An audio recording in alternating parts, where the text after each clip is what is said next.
আসসালামু আলাইকুম।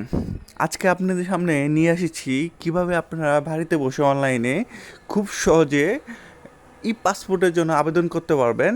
সেটা আমি আপনাকে শুরু থেকে টু জেড আপনাদের আজকে দেখাবো। সো তাই ভিডিওটি শুরু করা যাক। প্রথমে আমি গুগল ক্রোমের মাধ্যমে আপনাদের অ্যাপ্লাইটা করে দেখাচ্ছি। সেক্ষেত্রে গুগল ক্রোমের মাধ্যমে আপনাদের অ্যাপ্লাইটা করে দেখাচ্ছি। সেক্ষেত্রে গুগল সার্চ বারে যায় লিখবেন ই পাসপোর্ট .gov.bd। লেখার সাথে সাথে এই ইন্টারফেসটা সবার আগে শো করবে। সেখানে আপনি ই পাসপোর্ট ওইখানে ক্লিক করে দিবেন। ক্লিক করার পর এইখানে একটা ইন্টারফেস দেখতে পাচ্ছেন। এখানে অনলাইন ফর ই পাসপোর্ট, রি ইস্যু, 5 স্টেট ই পাসপোর্ট, আর্জেন্ট অ্যাপ্লিকেশন, এগুলো থেকে আমি নর্মালি যেহেতু পাসপোর্টটা করতে চাচ্ছি, সেক্ষেত্রে আমি normal directly to online application এটাতে ক্লিক করে দিচ্ছি। হ্যাঁ, ক্লিক করার পর প্রথমে এখানে আপনাকে বলতেছে যে check ability for e passport over reason, মানে আপনি কি পাসপোর্টের জন্য মানে যোগ্যতা রাখেন কিনা। সেক্ষেত্রে আরও অ্যাপ্লাইং ফর্ম বাংলাদেশ, অবশ্যই আমি এখানে একটা ছোটো করে আমাদের একটা লগ ইন করে করতে হবে, অ্যাকাউন্ট করতে হবে। সেক্ষেত্রে তখন আমি অ্যাকাউন্টটা করে নিচ্ছি। এখানে লিখছে are you applying from Bangladesh. অবশ্যই আপনি যদি বাংলাদেশ থেকে অ্যাপ্লাই করতে থাকেন তাহলে ইয়েস, আর যদি বাংলাদেশের বাইরে থেকে অ্যাপ্লাইটা করতে থাকেন সেক্ষেত্রে কোন দেশ থেকে করতেছেন বা মানে কি পারপাসে বাইরে আছে সেগুলো। আমি যেহেতু বাংলাদেশ থেকে করছি সেক্ষেত্রে ইয়েস দিয়ে দিলাম। আর select district of your present address, আপনি কোথা থেকে মানে এটা অ্যাপ্লাইটা করতেছেন। আমি যেহেতু এখন জামালপুর আছি সেক্ষেত্রে আমি জামালপুর দিয়ে দিলাম। Are the police station nearest of the present এখানে দিয়ে দিলাম হলো সরিষাবাড়ি। আচ্ছা, দেওয়ার পর এখানে passport office, following passport office এখানে জামালপুর দেওয়া আছে। তার মানে আমাকে এটা পাসপোর্ট অফিসটা আমাদের মানে ফর্মটা ফিল আপ করে পাসপোর্ট অফিস জামালপুর গিয়ে জমা দিতে হবে। সো কন্টিনিউ বাটন ক্লিক করলাম।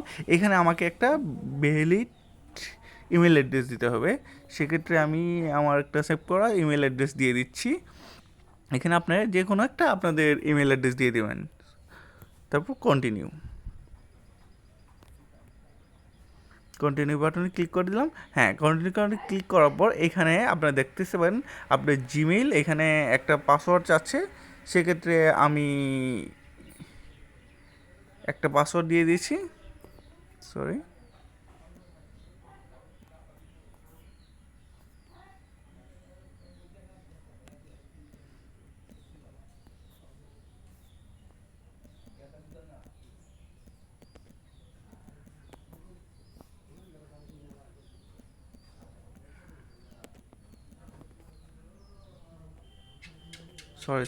এখানে অ্যাটলিস্ট একটা ওয়ার্ড বড় হতে চাচ্ছে।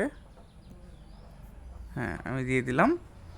আর এখানে আপনার গিভেন নাম, মানে গিভেন নামটা হলো আপনার নামের প্রথম অক্ষর, প্রথম যা আছে। আমার নাম যেহেতু এমডি কামরুল দিয়ে দিলাম। শিরোনাম হলো হাসান দিয়ে দিলাম। সো এখানে একটা আপনার ভ্যালিড ফোন নাম্বার দিয়ে দিতে হবে। আমি আমার একটা ফোন নাম্বার দিয়ে দিচ্ছি।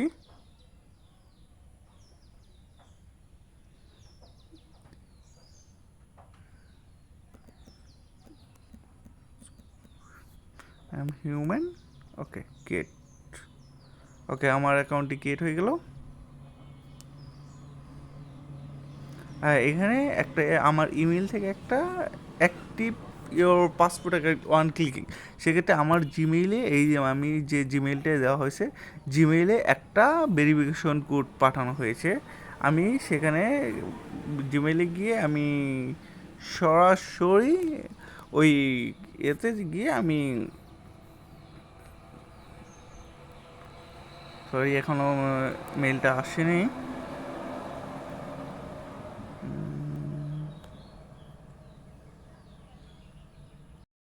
জিমেইলে মেসেজটা আসার পর মেসেজে ওইখানে জাস্ট ক্লিক লেখা আছে, ওইখানে ক্লিক করার সাথে সাথে আপনাকে এই পেজে আবার নিয়ে চলে আসবে।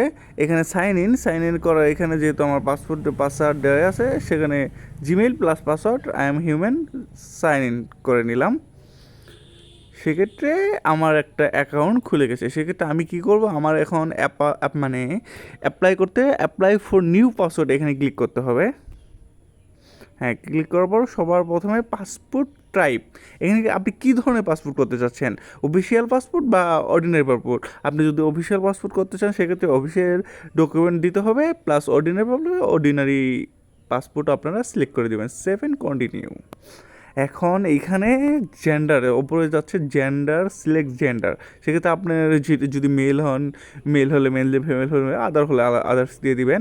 আর এক্ষেত্রে যেহেতু আমি নিজের অ্যাকাউন্টটা আমি নিজে করেছি, সেক্ষেত্রে আমি এখানে দিয়ে দিলে আমার ফোন নাম্বার প্লাস আমার নামটা আর দিতে হচ্ছে না।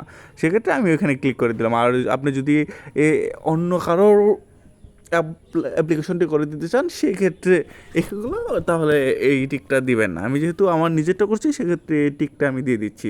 সিলেক্ট প্রফেশন, আপনার প্রফেশন কি, আপনি কোন প্রফেশন, আপনি কি জব হোল্ডার, ব্যাংকার, আপনি কি চাকরি করেন, যাই করেন সেটা এখানে সিলেক্ট করুন। আমি যেহেতু স্টুডেন্ট সেক্ষেত্রে আমি এখানে স্টুডেন্টটা সিলেক্ট করে দিচ্ছি। আপনার রিলিজন কি, আপনি বৌদ্ধ, খ্রিস্টান, হিন্দু না ইসলাম, যেটাই হোক, আমার যেহেতু ইসলাম আমি ইসলাম দিয়ে দিচ্ছি। ফোন নাম্বার এখানে দেওয়াই আছে। আর এইখানে সিলেক্ট ডিস্ট্রিক্ট অফ বার্থ, আপনি কোথায় মানে জন্ম, আপনি কোন জেলায় জন্ম, সেখানে জেলাটা আপনাকে এখানে দিয়ে দিবেন। আমি আমার জেলাটা দিয়ে দিচ্ছি।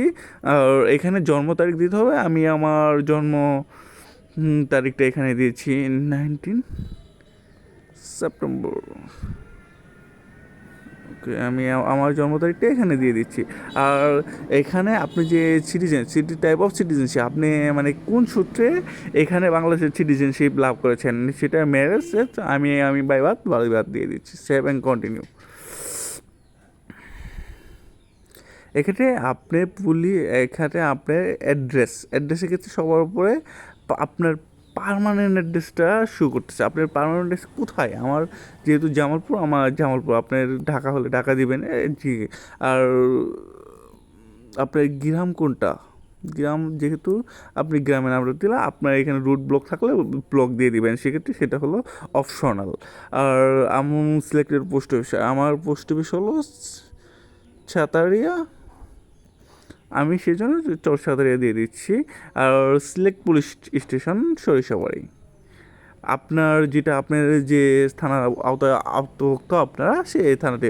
আপনার প্রেজেন্ট অ্যান্ড পার্মানেন্ট অ্যাড্রেস কি আর যদি আলাদা হয়ে থাকে সেক্ষেত্রে এখানে আপলোড করুন। আমার যেহেতু সেম আমি সেখানে একসাথে দিয়ে দিচ্ছি। Select police station. আর এখানে দুইটা অপশন আছে, আপনি এখানে দিলেন পাসপোর্ট এর দিকে, আপনি কি বাংলাদেশে এটা দিয়ে দিবেন। Save and continue. আচ্ছা, এইখানে নেক্সট যে অপশনটা আসছে, আপনার যদি এর আগের কোনো পাসপোর্ট থাকে, যে যদি এমআরপি পাসপোর্ট থেকে থাকে বা এসপি পাসপোর্ট থেকে থাকে, আপনি মেয়াদ বাড়াতে চাচ্ছেন, সেক্ষেত্রে আপনি এটা সিলেক্ট করতে পারেন বা এটা। আর আপনি যদি নতুন পাসপোর্টদারি হন সেক্ষেত্রে last no I have any previous passport, আপনার কোনো পাসপোর্ট নেই। আর এখানে do you have passport Aadhaar card, আপনার কাছে যদি মানে আপনি কি অন্য কোনো দেশে আপনার পাসপোর্ট আছে বা আপনি অন্য কোনো দেশে না করি, আপনি আমার যেহেতু নেই আমি, আর যদি থাকে তাহলে সেক্ষেত্রে ইয়েস দিয়ে এখানে আপনি ডিটেলসটা দিয়ে দিতে হবেন। আর এখানে আপনার একটা ন্যাশনাল আইডি কার্ড নাম্বার, আমি যেহেতু এটা ডেমো করতেছি সেক্ষেত্রে আমি এমনি একটা আইডি কার্ড নাম্বার দিয়ে দিলাম। Save and continue. এখানে ওকে। আচ্ছা, এখানে আপনার তারপর চলে আসছে প্যারেন্ট ইনফরমেশন, আপনার বাবার নাম। ফার্স্ট অফ অল আপনার বাবার নাম এখানে দিয়ে দিতে হবে। উনি কি কিসে চাকরি করে, উনি মানে ওনার প্রফেশন চায় সেটা আপনি দিয়ে দিবেন। প্রফেশন মানতে উনি যে পেশায় চাকরি করে, সে যদি কৃষক হয় কৃষক দেবেন, যাই হোক যে। আর উনি কোন দেশের মানে সিটিজেনশিপ, উনি যেহেতু বাংলাদেশ, আমি বাংলাদেশে দিয়ে দিচ্ছি। এইখানে সবগুলো অপশান পাবে। ওনার ন্যাশনাল নেট, এটা আপনি যদি দিতে চান দিতেও পারেন, আর যদি না দিতে চান সেক্ষেত্রে অপশনাল, না দিলে কোনো সমস্যা নেই। এক্ষেত্রে আরেকটা আমি এখানে যে এমডি বা মিস্ট এর সাথে আমরা সাধারণত ডট দিয়ে থাকি, ন্যাশনাল আইডি কার্ডে ডট আছে, সেক্ষেত্রে আমরা কিন্তু এখানে ডট ভুলেও দেওয়া যাবে না, পাসপোর্টের ক্ষেত্রে ভুলেও দেওয়া যাবে না। ফার্স্ট অফ অল এই জিনিসটা অনেকেই ভুল করে যে আমরা ন্যাশনাল আইডি কাছে একটা ডট আছে, সেক্ষেত্রে আমরা একটা ডট দিয়ে দিই, কিন্তু এখানে ভুলেও ডট দেওয়া যাবে না। আমার মা যেহেতু হাউসওয়াইফ, আমি সেখানে হাউসওয়াইফ দিয়ে দিচ্ছি। এখানে আপনাদের মা যদি অন্য কোনো পেশায় চাকরি করে থাকে বা যাই করে, আপনারা সেটা সিলেক্ট করে দিবেন। বাংলাদেশ, বাংলাদেশ। আমি ন্যাশনাল আইডি কার্ড দিতে চাচ্ছি না, সো এখানে সমস্যা নেই। এখানে এটা আপনি যদি দিতে চান দিতে পারেন, না দিলেও কোনো সমস্যা নেই। এখানে সিলেক্ট ইউর ম্যারিড, আপনি কি ম্যারিড থাকলে ম্যারিড দিবেন, আপনার ওয়াইফের ইনফরমেশন দিবেন, তারপর আপনার যদি ডিভোর্সে থাকে সেগুলো দিতে পারেন। আমি যেহেতু সিঙ্গেল, আমি সিঙ্গেলে দিয়ে দিচ্ছি। তারপর এখানে হলো সিলেক্ট ইমার্জেন্সি কন্ট্যাক্ট নাম্বার, মানে কন্ট্যাক্ট, আপনি ইমার্জেন্সি কার কন্ট্যাক্ট নাম্বার দিতে চান। আপনি যদি ফাদারের দিতে চান ফাদারেরটা দিয়ে দিবেন, মাদার দিতে চাইলে মাদার বা আন্টি যে কাউকে দিতে পারেন।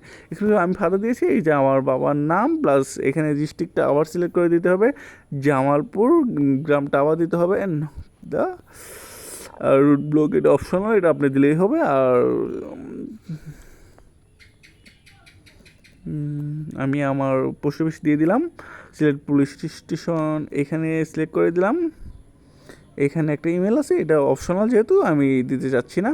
আর এখানে আরেকটা ফোন নম্বর চাচ্ছে, সো আমি সেখানে একটা ফোন নম্বর এমনি লিখে দিলাম জাস্ট ডেমো হিসেবে। 7 কন্টিনিউ। ও এখানে তারপরের পাসপোর্ট অপশনাল। এখন বর্তমানে 48 পেজেরটা অ্যাভেলেবেল আছে, 64 পেজ অ্যাভেলেবেল নেই। সেক্ষেত্রে আপনি যদি 5 বছরের জন্য করেন সেক্ষেত্রে আপনার ফি আসবে হলো 4025 টাকা, আর আপনি যদি 10 বছরের জন্য করেন সেক্ষেত্রে 5750 টাকা। এখানে আপনি 7 কন্টিনিউ দিয়ে দিলাম। আর এইখানে আপনি তারপর অপশনটা আসছে, আপনি মানে পাসপোর্টটা কি খুবই মানে রেগুলার টাইমে রেগুলার নিলে সব আপনাদের 15 থেকে 20 দিনের মতো টাইম লাগে, 21 দিনের মতো। আর আপনি যদি এক্সপ্রেস নেন 3 থেকে 4 দিন। সেক্ষেত্রে আমি যেহেতু রেগুলার নেব, সে রেগুলারে দিয়ে দিচ্ছি। সো এইখানে সেভ দেওয়ার পর এইখানে সবগুলা ডিটেলস আবার একটু, যেটা আপনি মানে চেক অবশ্যই করে নেবেন, কারণ চেক না করলে যদি এখানে কোনো একটা অপশন ডিলিট হয়ে যায় সেক্ষেত্রে কিন্তু প্রবলেম হয়ে যাবে। আর এখানে confirm and process to payment, আপনি সরি আচ্ছা হ্যাঁ, কনফার্ম অ্যান্ড প্রসেস, এখানে একটা টিকমার্ক দিয়ে দিতে হবে। আমি কনফার্ম করে দিচ্ছি পেমেন্টের জন্য।